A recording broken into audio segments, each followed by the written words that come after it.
Hi my friends, welcome back to a new video. Welcome back to Meal Prep and Motherhood. Here's the motherhood part.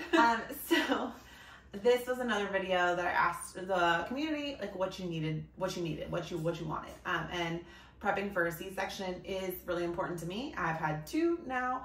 The first one I tried laboring for 4 days and it got really bad.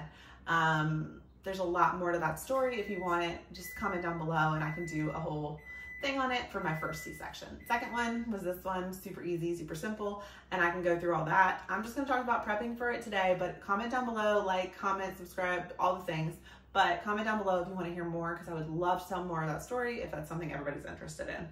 Prepping for a C-section. So you're gonna plan your day. You're gonna plan your childcare for your other kiddo if you have that, or your dogs if that's something you need to do. For the first one, we had friends stay with their dogs. For the second one, we had my mother-in-law and father-in-law come down, and then my family kind of just helped out too. So helping with having an actual kid at home changed a lot of things for me, and I can go and research on that and information on that if you need, but you know, just comment down below and let me know if that's important. That's a little bit more of a emotional topic, so I'm just gonna keep it simple today, but if you want more, please let me know in the comments. So this one, I prepped a list. I prepped an entire paper of what happens in our house, how our house is run, what the dogs need, what the kid needs. Kid needs, dog needs, how our house is run, what is going on every day. And that was not too bad. It happened on a Friday, so it was just a weekend, kind of simple. Kid didn't have to go to school or anything. Our son didn't have to go to school. It's just kind of simple. So went in, prepping for like the clothes. First time I took way too much. Second time I literally just took, you know, a change of clothes, the clothes I was wearing, and then one nightgown thing for breastfeeding. And I'll put that in the link. I love that one. It's actually a delivery gown if you want to use it that way, but it's got like some snaps on the side that pop open.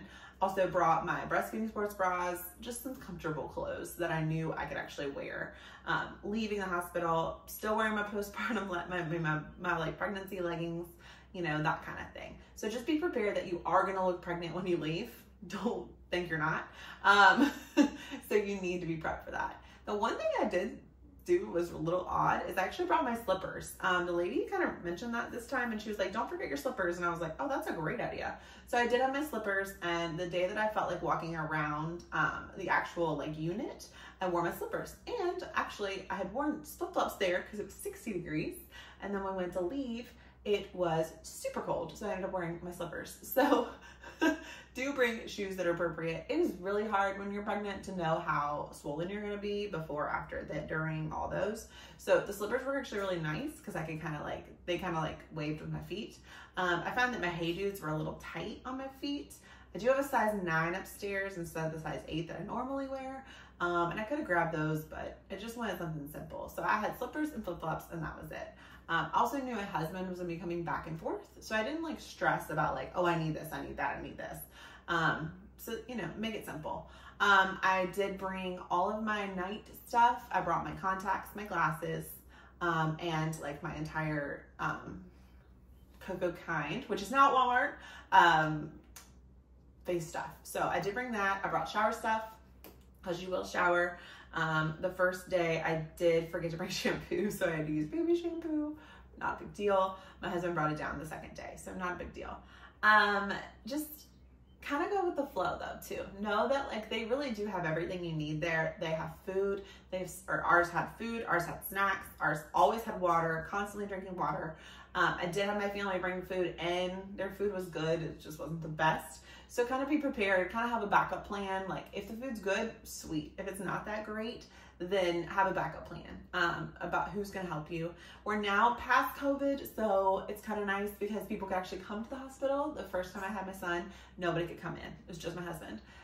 So it was really nice. So he would actually meet people in the like garage and bring the food in, and that got a little stressful, a little overwhelming. And ours is really close to a Starbucks, so I would just send him to Starbucks in the morning with a mobile order, and then he would bring it back. So just think through what's working and where your hospital is. Ask questions. Don't forget to ask for OB/GYN. But more than that, just in your brain, know that like whatever happens with your birth happens with your birth. and I can go through a lot of that emotional story, that first story, because it was extremely emotional. It was really hard to get through. I realized the second time I didn't remember everything, but it's all just so different. So this one, I knew I was having a C-section. I was hoping to go into labor. My body just doesn't seem to want to do that, and that's okay at this point. So I just, went in with that mindset. I had a spinal tap this time, so that was really cool. Do remember you can't eat before your C-section. They'll tell you all that stuff at your appointment, and kind of go through and just be aware. They do give you a water cup, so you don't need that. The big things that you need are your personal stuff. So I bring all of my, toiletries, that kind of thing, a few changes of clothes. And then I did bring the baby some clothes. Actually, I actually put him in those clothes instead of just leaving him wrapped, in the blanket, after we did a lot of, skin to skin. Also, when it comes to breastfeeding, I didn't need anything this time. Your milk does not usually come in. You could bring your pump and leave it in the car if you need to. That's what I did the first time. Second time, I didn't even worry about it. Your milk's not going to come in for a little bit, so it's not a big deal. You could bring a Haka. I actually brought the Haka this time, and I'll link that below too. It kind of just helps pull that extra milk. And actually, I'm using that instead of having to pump this time, which has been really nice. So when I breastfeed on one, I'll get like 5 ounces on the other. And also, that's another thing. If you want to hear about my breastfeeding journey, I am exclusively breastfeeding my second baby. Oh, feels so good. But again, fed is best. So mind your own motherhood, do your own motherhood thing. If that's a trigger warning, get it completely. Honestly, I had a lot of issues after having to have the C-section the first time. So there's just so much to it. And as a mama, like, if you need help, ask for it. Anyways, sorry, C-section. Oh God. And then you need your car seat. Don't forget your car seat. So I brought him clothes so that he could go home in some nice warm toasty clothes. They have blankets. Ask for extras when you leave. Just say, hey, what else do we need? What else do I need? And they'll bring that all to you. So that's really nice. They have, the diapers, they have the wipes, they have all that. But do ask your hospital. It may not have everything. Ours did. Or it probably has more, to be honest. So just be prepared for that. So make sure you have your stuff, your toiletries, that kind of thing. Make sure you have clothes, and you make sure you have your car seat. We left the car seat in the car, of course, until my husband brought it up at the last minute. And then just be prepared to pivot if things are going one way or another. And have a plan for food. Have a plan for coffee if you're a coffee person like me. Their coffee's good, there's no creamer, and it's not the best in the entire world. It's okay, it works. It'll get rid of the headache, but it does not do everything. And then, of course, just be prepared to see your bundle of joy, because that does help.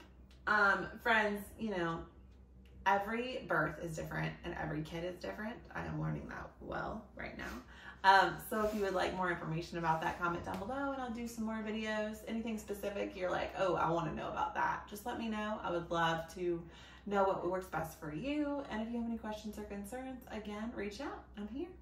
Friends, thank you so much for watching, and I hope this video kind of gave you an idea of how to prep for a C-section.